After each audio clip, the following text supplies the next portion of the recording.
On the news tonight, state government urges multinational oil companies to engage corporate social responsibilities to help communities. Governor Sheriff Oborevwori reaffirms his administration's commitment to community development. Senate approves external borrowing plan for 2025 to 2026 fiscal cycle. Abroad, United Nations condemn Israel's attack on its facilities in Gaza. Good evening. Thank you for joining us on Delta Television Main News tonight. My name is Pauline Okole. Multinational oil companies involved in oil exploration and exploitation have been challenged to ensure they pacify their host communities with their corporate social responsibilities.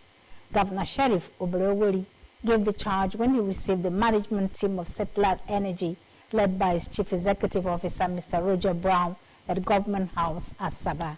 Ejime Udueme reports. Governor Oborevwori commended Seplat Energy for its consistent corporate social responsibility initiatives and strong engagement with host communities, assuring the oil and gas firm of continued support and a conducive environment for unhindered operation in the state. He praised the company's approach to community relations, particularly its empowerment programs, education support, and healthcare interventions, describing them as key to maintaining peace in oil-producing areas. All the efforts that we are making regarding to empowerment drive, Seplat empowerment drive, support for primary schools in your host communities, provisions of educational materials, training of teachers, designation of multi-purpose laboratories, engagement, so many activities. Because those are things you do that bring peace between the IOCs and host communities. Earlier, Mr. Roger Brown said Delta State remains strategic to Seplat Energy's growth, hosting two of its most valuable onshore blocks. Mr. Brown said the company's ongoing CSRO interventions was imparting over 50,000 students through the PL's quiz program, establishing 5 STEAM labs, and providing eye care to 2,000 patients under the I Can See initiative. We want to continue to enjoy not just another 15 years, but another 100 years plus. And we want to continue that, and the only way we're going to be able to do that if we work closely with your office and your state to deliver on all of these initiatives. But we see Delta State being critical for us. He announced plans to end routine gas flaring by 2025, 5 years ahead of Nigeria's national target. Ejime Udueme reporting. The state governor, Right Honorable Sheriff Oborevwori, has reaffirmed this administration's commitment to addressing developmental needs of different communities in the state. Governor Oborevwori gave the assurance while presenting the staff of office to Patrick Okpomo Agre I as the OVA of Igbide Kingdom and Isoko South local government area. Pere Bote has details. Governor Oborevwori, represented by his deputy, Sir Monday Oyeme, said his administration would explore sustainable permanent solutions, including palliative measures to alleviate the impact of flooding in various communities across the state. The governor observed that the recurrent flooding and erosion ravaging coastal communities have devastated farmlands, homes, and livelihoods in Igbide Kingdom and other communities in the state. He added that the annual loss of harvest and the submersion of properties by water is heart-rending, adding that his administration had noted a request for the dredging of the Uriel Lake and construction of shoreline protection to reclaim the land for development. Governor Oborevwori promised that his administration would work with relevant government agencies to explore ways of addressing that request, stressing that he was committed to the implementation of his more agenda. Governor Oborevwori congratulated Agre I, the OVA of Igbide Kingdom, on his ascension to the throne of his forefathers and urged him to bring his wealth of knowledge and global exposure to the nobles too. The governor called on the Igbide Traditional Council of Chiefs, women, youths, and the entire community to rally around the new royal father. He urged those who contested for the stool to put aside their differences and work together to build a greater Igbide kingdom. However, I am also aware of the challenges you face. The recurrent flooding and erosion that have devastated farmlands, homes, and livelihood in the Igbide kingdom. The annual loss of harvest and the submerged properties, they are heart-rending. I hear your passionate appeal for the dredging of the Uri Lake and the construction of shoreline protection to reclaim land for development. The chairman, Isoko South Local Government Council, Honorable Wari Friday, noted that royal fathers played important roles in the promotion of peace and security in their communities. Earlier, in an address read on behalf of Igbide Kingdom, Mr. Felix Akuga, a renowned journalist, thanked the governor for the implementation of his social contract with Deltans, tagged the More Agenda, which had continued to improve the quality of lives of the people. Mr. Akuga commended the governor for the successful completion of the Igbide-Olomoro Road and appealed for the dredging of the Uri Lake and the construction of shoreline to checkmate flooding, among others. The highlight of the event was the presentation of staff of office to the Ovie of Igbide Kingdom, which elicited wide jubilation from the people. I am Pere Botu reporting.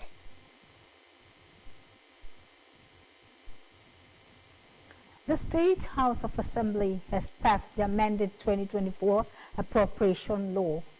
This was sequel to a letter sent to the State House of Assembly for consideration by Governor Sheriff Obrewori.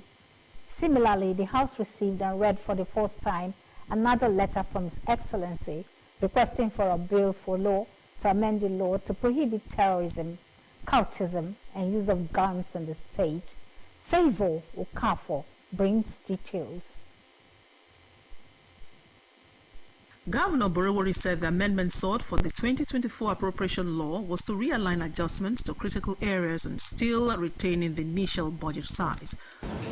The aforementioned amendment has become necessary to address critical areas of need in the budget. The Honorable House will wish to note that the proposed final realignment of the 2024 budget will not in any way increase or reduce the total budget size of the 2024 budget. For the anti-terrorism and anti-cultism bill, Governor Borewori said the bill is to give a clearer understanding of the offences as envisaged by the existing laws and ease of executing the offences in court. Having been read for the first time, it was slated for September 9 for second reading. Still at plenary, the Delta State Community Security Corps Agency bill scaled third reading and passage, having gone through the legislative process. Commending lawmakers for the passage of the bill, the Speaker, the Right Honorable Emomotimi Moore, said when signed into law would help to enhance the agency's effectiveness and strengthen community policing in the state. The House Committee on Public Accounts, led by its chairman, Honorable James Ogoye, submitted the report on the Auditor General State on the accounts of the Delta State Government for 2024, as well as the report of the Auditor General State on the accounts of the Delta State Oil Producing Areas Development Commission, the SOPADEC, for 2024. The House earlier granted leave to the Leader of the House, Honorable Emeka Nwobi, to bring in a bill for a law to repeal the Rent Control and Recovery of Residential Premises Law of 1977 and establish the Landlord and Tenant Law of Delta State 2025. September 9 was also slated for the second reading. From the State House of Assembly, Favor Okafor reporting.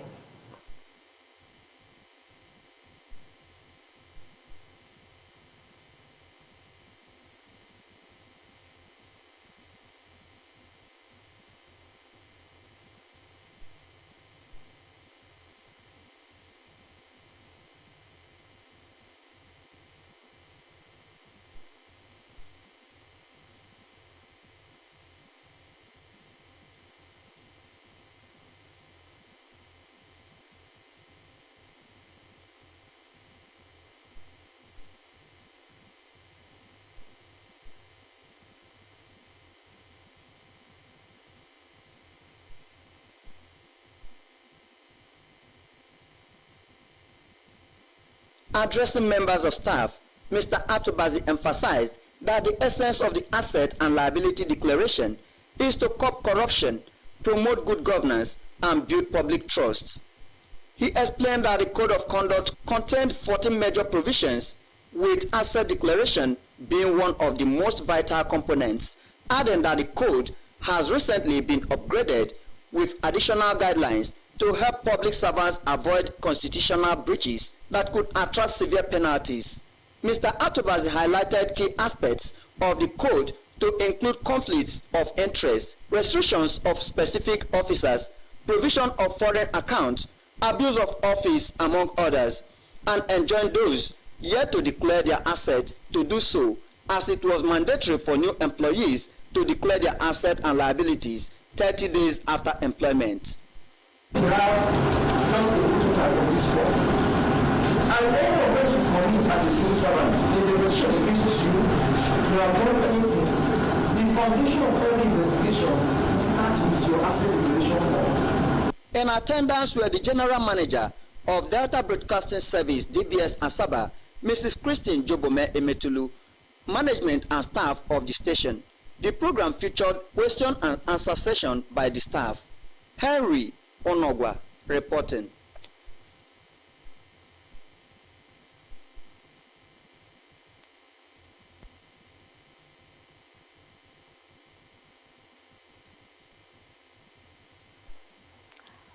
A one-day strategic stakeholder engagement with civil servants by the Delta State Contributory Health Commission has been held in Asaba.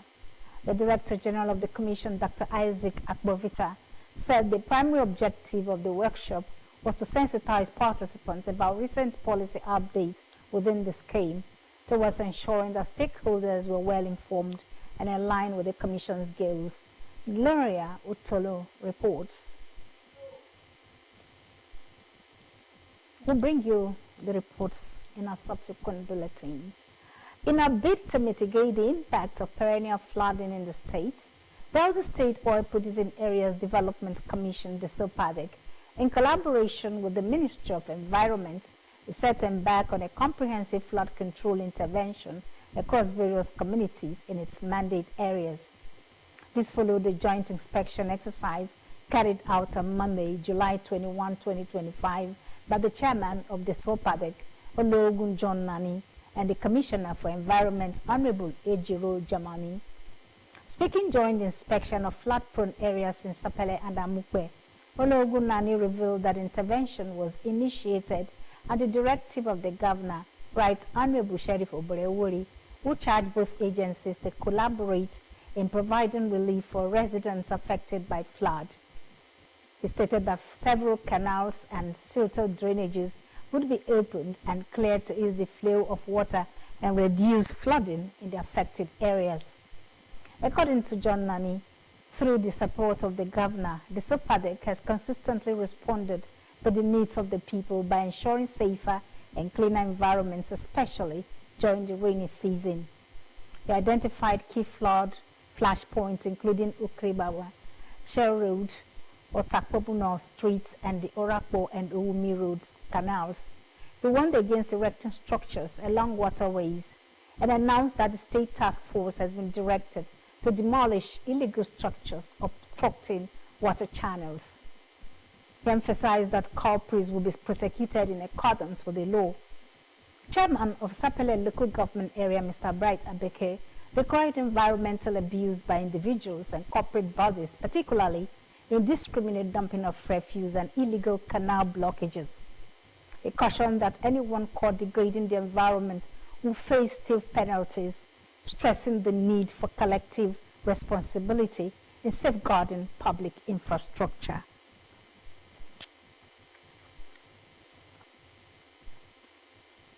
The National Agency for Food and Drug Administration and Control, NAFDAC, has reaffirmed its commitment to eliminating counterfeit and substandard medicines from Nigeria's drug markets. This is contained in a statement by NAFDAC's Deputy Director of Public Relations in Abuja, Mrs. Christiana Obiazekwo, following a strategic meeting in Lagos with executives of the Lagos State Medicine Dealers Association. Director of Investigation and Enforcement Directorate and Chairman of the Federal Task Force on Fake and Substandard Products, Mr. Martins Iluyomade, said NAFDAC remained determined to sanitize drug distribution channels across the country. He stressed that all medicine dealers must be registered in the agency's national database to ensure full traceability and accountability of pharmaceutical products. He warned that any dealer intentionally operating outside regulatory oversight would be barred from selling or distributing drugs, while shop owners who tampered with NAFDAC sales or reopened short outlets will face strict enforcement actions. Mr. Iluyomade reiterated that medicine regulation was non-negotiable, pointing out that it fell under Nigeria's exclusive legislative list due to its direct impact on public health. To reinforce compliance, he announced a 2-week deadline for medicine dealers in major commercial centers, including Lagos, Onitsha, and Aba, to regularize their operations and be fully captured in NAFDAC's database. He also urged recognized trade associations and stakeholders to collaborate with NAFDAC in eliminating fake and substandard medicines from the open markets. The Senate has approved President Bola Tinubu's external borrowing plan of over $21 billion for the 2025 to 2026 fiscal cycle, paving the way for the full implementation of the 2025 Appropriation Act. The comprehensive borrowing package includes $21.19 billion in direct foreign loans, a $65 million grant, and domestic borrowing through government bonds totaling approximately 757 billion naira. Also included was a provision to raise up to $2 billion through a foreign currency denominated instrument in the domestic market. The approval followed the presentation of a report by the chairman of the Senate Committee on Local and Foreign Debt, Senator Aliyu Wamako, who noted that the plan was first submitted to the National Assembly on May 27, but was delayed due to legislative recess and documentation issues from the Debt Management Office. The chairman of the Senate Committee on Appropriations, Senator Olamilekan Adeola, said most of the loan requests had already been factored into the medium-term expenditure framework and the 2025 budget. He defended the borrowing, saying it aligns with global economic practices. Senator Adetokunbo Abiru, who chairs the Committee on Banking, Insurance and Other Financial Institutions, assured the chamber that the loans are concessional and adhere to the Fiscal Responsibility Act and Debt Management Act. However, Senator Abdul Nengi Bauchi Central voiced concerns over transparency and equitable distribution, warning that Nigerians deserve to know the specifics of the loans and their intended impact. Also included was a provision to raise up to $2 billion through a foreign currency denominated instrument in the domestic market. The approval followed the presentation of a report by the chairman of the Senate Committee on Local and Foreign Debt, Senator Aliyu Wamako, who noted that the plan was first submitted to the National Assembly on May 27, but was delayed due to legislative recess and documentation issues from the Debt Management Office. The chairman of the Senate Committee on Appropriations, Senator Olamilekan Adeola, said most of the loan requests had already been factored into the medium-term expenditure framework and the 2025 budget.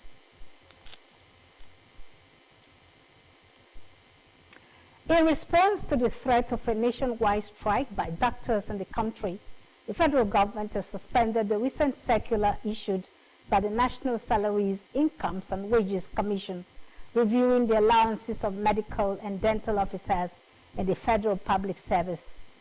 The controversial circular dated June 27 drew widespread criticism from medical bodies, including the Nigerian Medical Association, NMA, the Medical and Dental Consultants Association of Nigeria, and the Nigerian Association of Resident Doctors, among others. The NMA had on July 2 issued a 21-day ultimatum to the federal government to withdraw the circular and meet its other demands to avert industrial action in the health sector.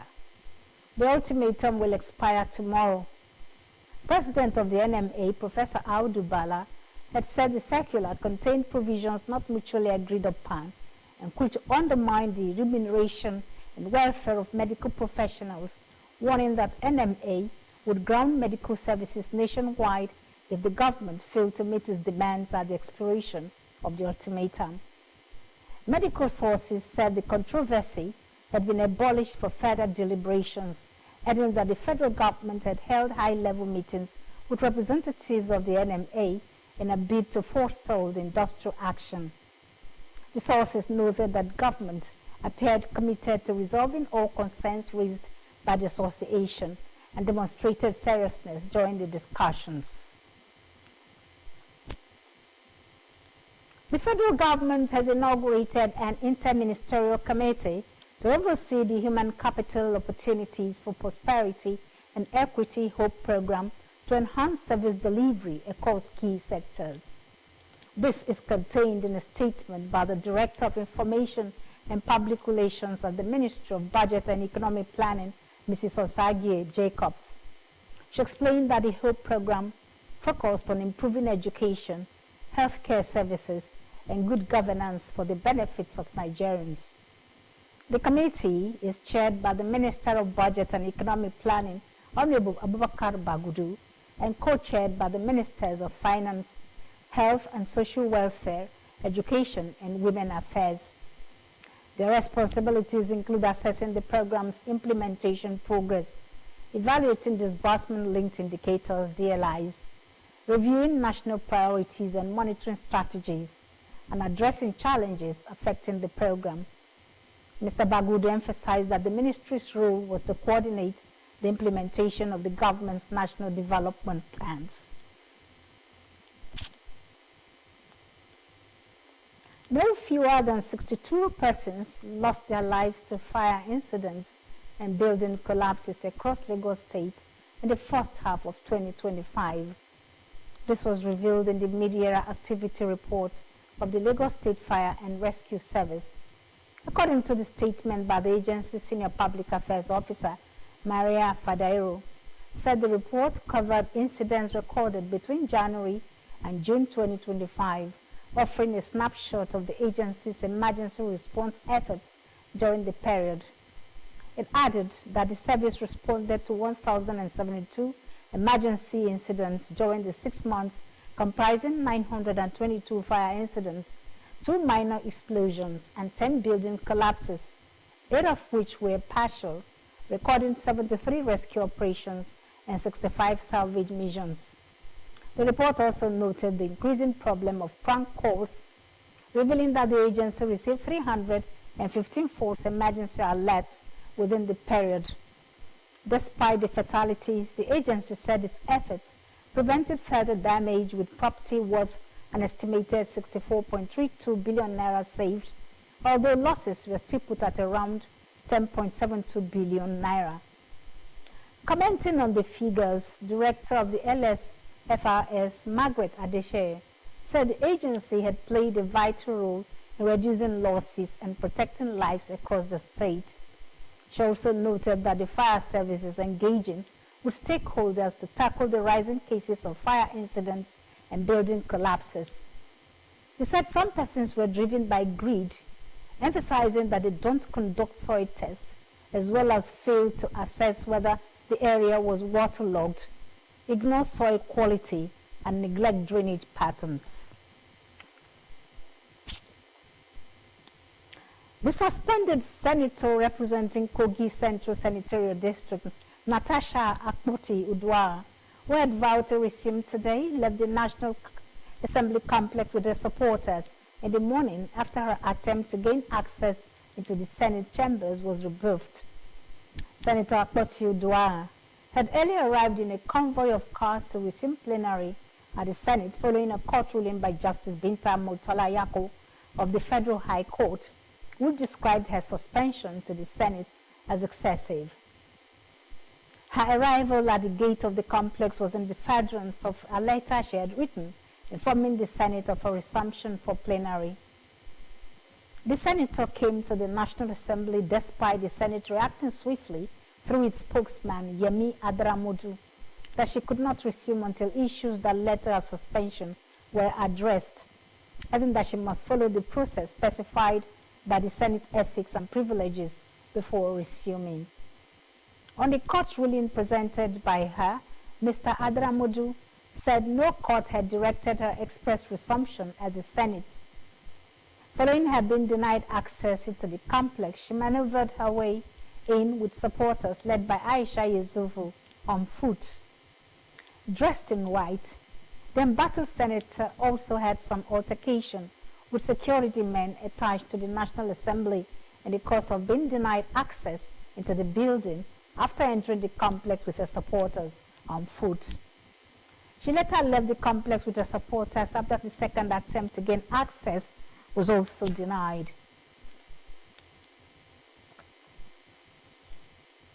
The federal government has revealed that privately owned computer-based test centers and others belonging to public institutions will be fully deployed in the conduct of the school-based senior school certificate examination by next year.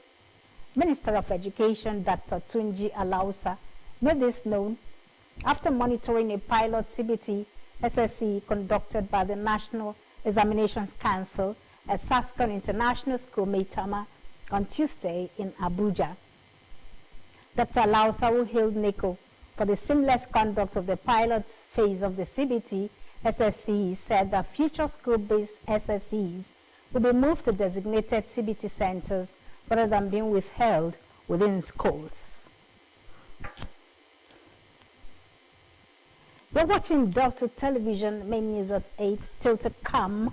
United Nations condemn Israel's attack on its facilities in Gaza. Please stay with us.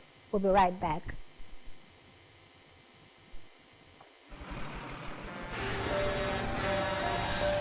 If tanker wey carry fuel fall or pipe wey carry fuel for underground burst, wetin you go do?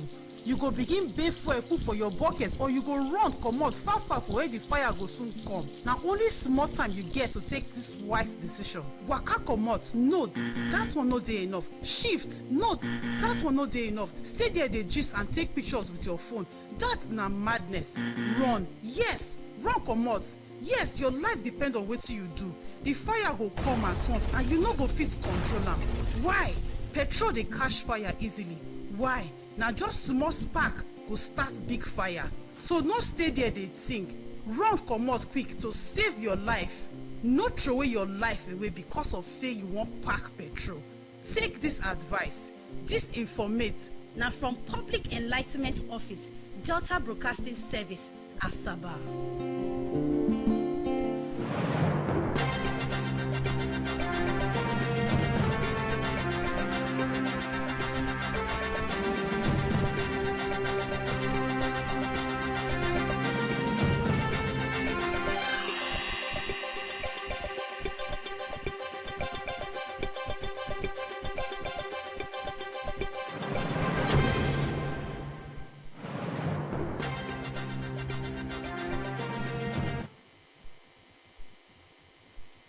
Welcome back. You're watching Delta Television News.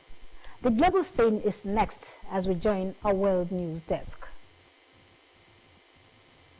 The World Health Organization WHO has said Israel's offensive in central Gaza compromised its effort to continue working after its facilities came under attack. The UN agency accused Israeli forces of attacking a staff residence in the city of Deir Habala yesterday and mistreating those sheltering there. Its main warehouse was also attacked and destroyed. The WHO said one of its staff detained by troops during the raid on the residence was still being held and demanded their immediate release. The Israeli military said it detained several individuals suspected of involvement in terrorism in the area and that most were released. The first major Israeli ground operation in Deir Habala since the start of the war has displaced tens of thousands of civilians amid warnings of a severe hunger crisis. Gaza Hamas-run health ministry said today that 33 people, including 12 children, had died from malnutrition across the territory over the past 48 hours. The UN also said it had received growing reports of children and adults suffering from malnutrition and warned that the last lifelines keeping people alive are collapsing.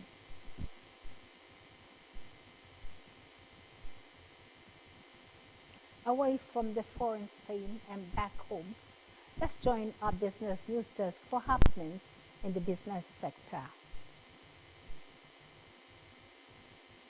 The Central Bank of Nigeria, CBN, has maintained the current monetary policy rate of 27.5% with all policy parameters. The governor of CBN, Mr. Olayemi Kadoso, disclosed this at the MPC briefing in Abuja this afternoon. Consequently, the asymmetric corridor was retained at plus 500/-100 basis points around the MPR, leaving the cash reserve ratio at 50% for deposit money banks and a general liquidity ratio of 30%. Mr. Kadoso explained that the decision to maintain the current MPR was premised on the need to continue to ensure that ongoing disinflation while vigorously ensuring declining prices. The CBN boss revealed that as of July 18, the nation's foreign reserves stood at 40.1 billion, which could provide import cover of 9.5 months. He also disclosed that 8 banks had achieved the new recapitalization requirements. The governor said the monetary and fiscal authorities would continue to work together to reduce the nation's inflation rate to a single digit. Meanwhile, the Nigerian National Petroleum Company Limited, NNPCL, has said it has remitted 6.96 trillion naira to the Federation account within the first 5 months of 2025. The NNPC monthly report summary for June released yesterday revealed that it posted a profit after tax of 905 billion naira for June 2025, marking a decline from the 1.054 trillion naira reported in May. In spite of the drop in monthly profit, it confirmed a total statutory remittance of 6.961 trillion naira to the Federation account from January to May 2025, up from 5.58 trillion naira recorded between January and April of the same year.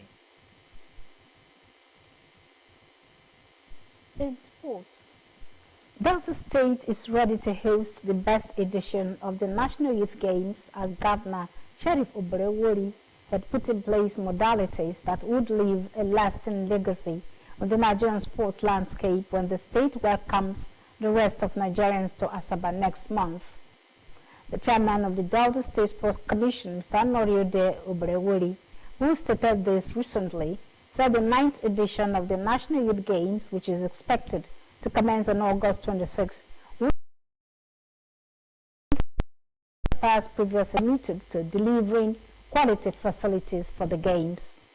Mr. Oberewori said the facilities for the Games were already being put into shape to ensure a seamless game which would enhance Nigeria's future athletes, as the Games was a platform to discover new talents that would represent Nigeria in future international meets. The Sports Commission chairman averred that the governor had also instructed that no stone should be kept unturned in ensuring that the state showcased its rich cultural heritage as well as its deep rooted that had seen Delta State maintain its dominance in the Nigerian sports sector. He also enjoined Team Delta athletes preparing for the Games to redouble their efforts, as they would be the team to beat at the Games, with many states seeking to dethrone Team Delta. Mr. Oberewori assured them that Governor Oberewori was committed to their welfare, hence they must reciprocate by giving their all to ensure the state retains its trophy as defending champions. Team Delta had won all editions of the National Youth Games from inception in 2013 and will be hoping to maintain its winning streak when Delta State hosts the 9th edition at the Stephen Keshi International Stadium, Asaba, next month. Our thoughts for the day. Your direction is more important than your speed. A lot of people are going nowhere fast.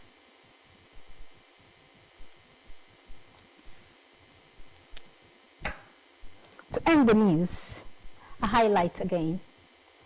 Multinational oil companies involved in oil exploration and exploitation have been challenged to ensure they pacify their host communities with their corporate social responsibilities.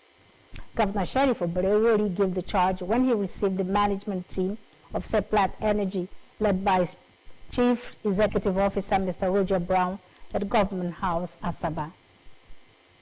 The state governor, Right Honorable Sheriff Oberewori, has reaffirmed his administration's commitment to addressing developmental needs of different communities in the state.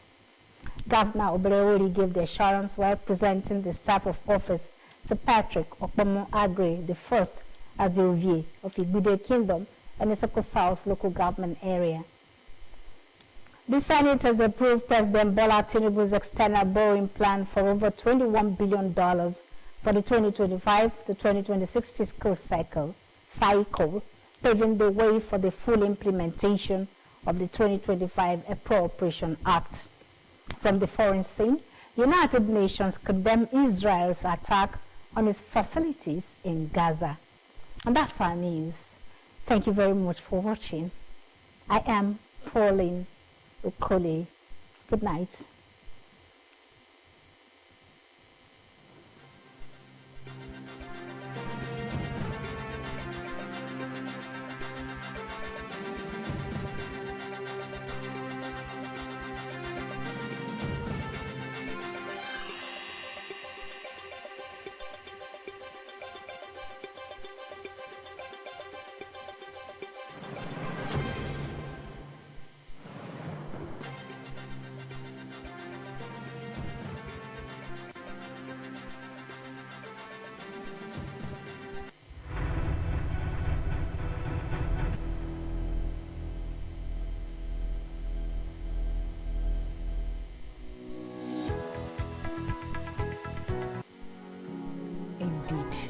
Governor Sheriff's administration is committed to delivering impactful governance that will improve the lives of Deltans.